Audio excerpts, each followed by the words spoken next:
এটা ঠিক আবৃত্তির মঞ্চ, আবৃত্তির অনুষ্ঠান, বাক শিল্পের অনুষ্ঠান ভাবতে অবাক লাগছে। এই পরিবেশ, এত মানুষ, এত সুন্দর করে মালা গেঁথে ব্রততী পরম্পরা 10 বছর পূর্তিতে একটি অসাধারণ নিদর্শন রেখে গেল। আর অনেক পথ চলা বাকি। ব্রততী পরম্পরা মানে তো নাম আলাদা করে বলতে হচ্ছে না। যেটি উল্লেখ করার মতো সেটি হলো ব্রততীর এই শরীরের অবস্থায় ওর হাতে যে রিমোট আছে, সেই রিমোটে এই এত বড় একটা ঘটনা ঘটাতে পারল। আপনাদের সকলের সহযোগিতা, ব্রততী পরম্পরার সকল সদস্য, তাদের আমাদের 3 জনের তরফ থেকে আন্তরিক অভিনন্দন, কৃতজ্ঞতা জানাচ্ছি। ব্রততী বলেছিল যে আমার খুব ইচ্ছে তোমরা 3 জনে উজ্জীবনের কবিতা বলো। ঠিক সেভাবেই আমরা ভেবে এসেছি। আমার প্রথম নিবেদন, এই কবিতাটি মূল রচনা হয়েছিল ফরাসি ভাষায়। ফরাসি কবি সিমন এভা এই কবিতাটি লিখেছিলেন, যার ইংরেজি অনুবাদে নামটা হয়েছিল Swami Vivekananda as seen by a French woman। তার ভাবানুবাদ এবং বিন্যাস করেছেন ডক্টর শঙ্করী প্রসাদ বসু। কবিতার নাম রক্ত ঝরছে তবু হাসছিলেন।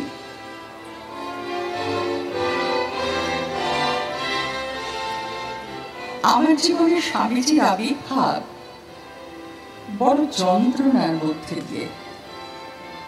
না, তাকে আমি সাক্ষাৎ দেখিনি, তবে পড়েছিলাম রোমারোলার বিবেকানন্দ জীবনী বিশ্ববিদ্যালয় যখন ছাত্রী। বিশেষ মনোযোগ দিইনি, ভুলেও গিয়েছিলাম কি পড়েছি। ভারতবর্ষ বড় সুদূর দেশ, ফরাসি দেশে মেয়ে আমি।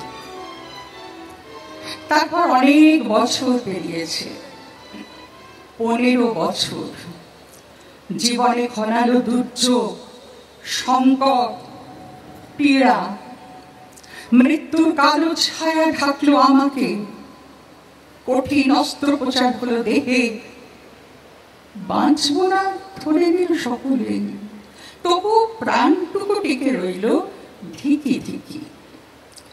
এই সময় এক বন্ধু এনে দিল বিবেকানন্দের যোগ গ্রন্থ। ওতে নাকি উজ্জীবক শক্তি আছে। আছে নাকি? কষ্টে বইয়ের কয়েকটি পাতা উল্টেছি, আর তখনই নীল আকাশ থেকে যেন ফেটে পড়লো বজ্র। উঠতে লাগলো জানলা, ছাদ, দেওয়াল, গোটা কক্ষ।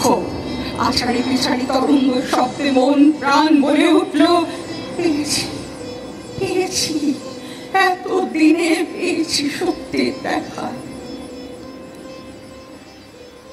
আরো কিছু বলে, তখনও বিপদ কাটেনি, তখনও রয়েছি জীবন মৃত্যুর মধ্যবিন্দুতে। তিনি অকস্মাৎ দেখা দিলেন মহাশূন্য থেকে। স্বপ্নে নাকি জানি না, এক অপূর্ব মূর্তি। যদিও তার ছবি কখনো দেখেছি বলে মনে নেই। কে? বিবেকানন্দ? সৌন্দর্য বটে, অপরূপ আলোকিত বর তনু, হাতে ধরা মস্ত এক ফুল, সৌগন্ধে অতুলনীয়। বুঝে নিলাম ভারতীয় পদ্ম। পদ্ম হাতে বিবেকানন্দ হাসছেন ভুবন মোহন। রাগে অস্থির হয়ে চিৎকার করে বললাম, এই স্বামীজি, আপনি হাসছেন? আমি মৃত্যু শয্যায়, যন্ত্রণা শেষ নেই, তবু হাসছেন। কি নিষ্ঠুর আপনি! তবু হাসছিলেন, হাসিতে পদ্মে একাকার। অসহ্য রাগে মুখ ফিরিয়ে নেব এমন সময় চোখ পড়ল তার শরীরে। একে ওর বুকে এত বড় ক্ষত কেন? রক্ত ঝরছে, রক্ত ঝরছে অবিরাম, তবু হাসছেন। পবিত্র ঘণ্টার ধ্বনির মতো কণ্ঠ বাজল তাঁর। ভয় পেও না, নিরাশ হইও না, তুমি দুর্বল নও, বাঁচতেই হবে। মনে রেখো, জয়ী হতেই হবে। রক্ত ঝরবে এই জগতে, তবু আমরা হাসব। সরাসরি কবিতায় চলে যাই। না, তুমি সেনা দলে নাম লেখাবে না, না হাতে তুলে নেবে না বন্দুক। তুমি জানো, বনের দোয়েলটিকে অকস্মাৎ ছিন্ন করে ফেলে একদিন কিভাবে তমসা নেমেছিল লক্ষ্যভেদী কিশোরে। সাউন্ড একটু বাড়ান। তুমি জানো, বনের দোয়েলটিকে অকস্মাৎ ছিন্ন করে ফেলে কিভাবে তমসা নেমেছিল লক্ষ্যভেদী কিশোরের মনে। গধূলি আকাশ জুড়ে মা নিষাদ বনদেবী কেঁদেছিল শোকে। ভেবে দেখো, যে হাত মায়ের মতো তুলে আনে পরিত্যক্ত বিড়ালের ছানা, ঠ্যাংকাটা পথের ধুলিকে লুকিয়ে নিজের ভাব দেয়, যেই হাতে জলসত্র ছায়াতরু জীবকের ঘ্রাণ, সেই হাতে ক্রূর রক্ত, কালো রক্ত ভাবা যায়? কে বলেছে সীমান্তের ওই পারে যারা থাকে শত্রু তারা? কে বলেছে পরম পিতাকে যারা অন্য নামে ডাকে তারা শত্রু? তাদের ধারালো দাঁত, রক্তবীজ রাক্ষসের বংশধর তারা, তাদের রক্তের রং কালো। কে বলেছে হাতে হাতে অস্ত্র তুলে নিতে? কে বলেছে ওদের দিগন্ত জুড়ে মৃতভোজী শকুন নামাতে? তুমি জানো, এই একই কথা কারা যেন নিশি ডাকে বলে যায় সীমান্তের ওই পারে থাকে যারা, প্রভুর অপর নামে রাইফেল ধরে যারা, তাদেরও ভীষণ চাপা স্বরে কারা বলে? কাদের নিঃশ্বাসে এত ধ্বংসের প্ররোচনা, মহামারী, এত মারাত্মক বিষ? কাদের আলিঙ্গনে মানুষের মগজ ও মেরুদণ্ড, মানুষের হৃদয় ও মেরুদণ্ড আহা থলথলে ময়দান লেত্তি হয়ে যায়। আমরা সামান্য মানুষ, জনসাধারণ। সিংহাসন চাই না তো, চাই না তো ধর্ষিতা ধরণীর নত জানুক চরণ লেহন। আমরা প্রার্থনা করি আমাদের সন্তান নিরাপদে থাক, দুঃশাসন কখনো না ছেড়ে যেন আমাদের রমণীর রঙিন পোশাক। ভোরবেলা দরজা খুলে কখনো না দেখতে হয় ভাই কিংবা বন্ধুটির ছিন্ন ভিন্ন লাশ। আমরা সামান্য মানুষ, বিশ্বজোড়া জনসাধারণ। আমরা শুধু রক্ত ও বারুদের গন্ধহীন হাওয়ায় হাওয়ায় একটু শান্তির নিঃশ্বাস নিতে চাই। স্বপ্নে দেখি আমাদের সামান্য বাগান ভরে আছে স্বাস্থ্যবতী সবজি আর দু একটি গোলাপ। কবিতাটি শবরী ঘোষের লেখা। কবিতার নাম মা নিষাদ। একটা থালায় 4টি রুটি, একটু আচার, একটু ডাল। একই থালায় দুজন খাবে, যুদ্ধ হয়তো আসছে কাল। একটা মাঠে দুজন সিপাই দেশ বিভাগের সীমান্তে, দুজন আছে দুই দিকে আর বন্ধু তারা অজান্তে। তারা এদেশ ভাগ করেনি, দেয়নি কোথাও খড়ির দাগ। নেতারা সব ঝগড়া করেন, জলে কুমির ডাঙায় বাঘ।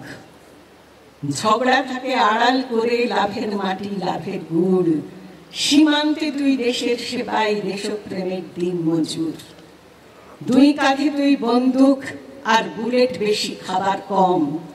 রাজধানীতে হিসেব কষে এদের নেতা ওদের জম। জমের বাড়ি কাছেই আছে, অনেক দূরে নিজের ঘর। দেশপ্রেমের নজির হলো এই চিতা আর ওই কবর। খিদের কিন্তু সীমান্ত নেই, নেই চিতা নেই কবরটাও। যুদ্ধটাকেই চিতায় তোলো, যুদ্ধটাকেই কবর দাও।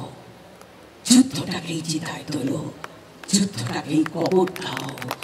যুদ্ধটাকেই চিতায় তোলো, যুদ্ধটাকেই কবর দাও।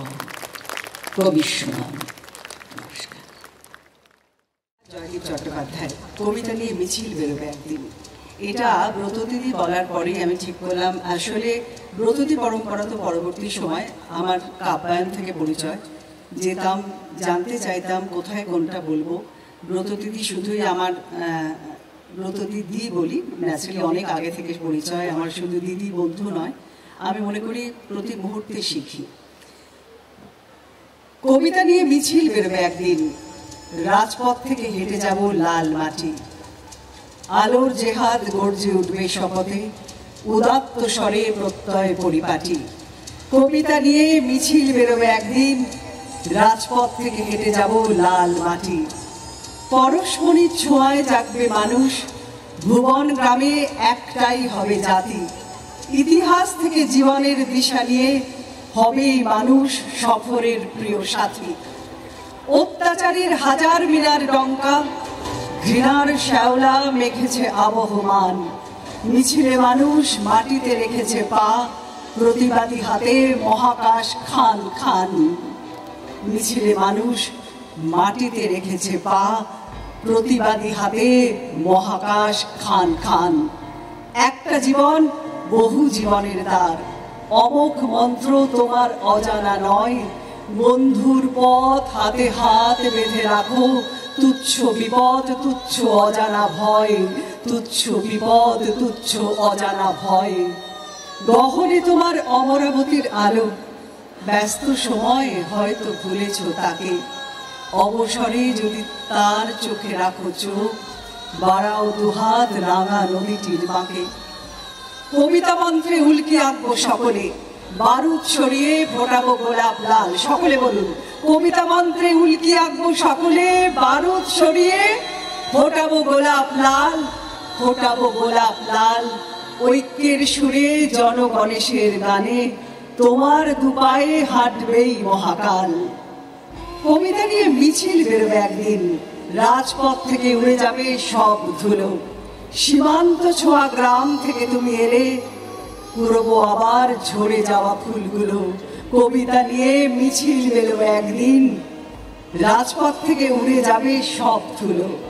সীমান্ত ছোঁয়া গ্রাম থেকে তুমি এলে, কুড়বো আবার ঝরে যাওয়া ফুলগুলো। পৃথিবীতে আমরা শান্তি চাই। আমরা এশিয়ার কৃষক, এই পৃথিবীতে আমরা শান্তি চাই। আমরা আফ্রিকার শ্রমিক। এই পৃথিবীতে আমরা শান্তি চাই। আমরা রাশিয়ার শিশু। এই পৃথিবীতে আমরা শান্তি চাই। আমাদের আজ সকলের সমবেত প্রার্থনা আজ শান্তি। এই শান্তির জন্য মিউনিক শহর করেছে তোলপাড়। এই শান্তির জন্য ইতালির রাজপথে করেছে দীর্ঘ মিছিল। এই শান্তির জন্য নিউ ইয়র্ক শহরে বিক্ষোভ করেছি আমরা অসংখ্য মানুষ। এই শান্তির জন্য আফ্রিকার শিশু, প্যালেস্তাইনের যুবক, প্যালেস্তাইনের কিশোর আর নামিবিয়ার যুবক কত বিনিদ্র রাত কাটিয়েছি আমরা। আবার এই শান্তির জন্য বাংলার দুঃখিনী মায়ের চোখে ঘুম নেই। সবুজ শস্য ক্ষেত, সদ্য ফোটা ফুল ও শিশুর হাসির জন্যে পৃথিবী জুড়ে আমরা চাই শান্তি কল্যাণ। শান্তি চাই যারা শিশুদের ভালোবাসে। শান্তি চাই যারা রাঙা গোলাপ ভালোবাসে। শান্তি চাই যারা লুমুম্বা, আলেন্দে ও শেখ মুজিবের নিষ্ঠুর মৃত্যুর জন্য কষ্ট পায়। শান্তি চাই, আমরা শান্তি চাই যারা পিকাসোর গোয়ের্নিকার কথা ভাবে। পৃথিবী জুড়ে আমরা শান্তি চাই। শিশুর পদধ্বনির মতো শান্তি, বকুল ঝরে পড়ার মতো শান্তি, রজনীগন্ধার খোলা পাপড়ির মতো শান্তি। আমরা হিরোশিমা নাগাসাকির ব্যথিত আত্মা। আমরা শান্তি চাই। আমরা ভিয়েতনাম ও বাংলাদেশের স্বাধীনতা যুদ্ধের শহীদ। আমরা শান্তি চাই। আমরা শোকাহত মায়ের চোখের জল, বোনের ক্রন্দন, স্ত্রীর শোকাশ্রু। আমরা শান্তি চাই। আমরা কবিতা ভালোবাসি। আমরা শান্তি চাই। আমরা শিল্প ও জীবন ভালোবাসি। আমরা শান্তি চাই। আমরা এখনো মানুষের হৃদয় ও মনুষ্যত্বে সমান বিশ্বাসী। আমরা শান্তি চাই। আমরা শান্তি চাই।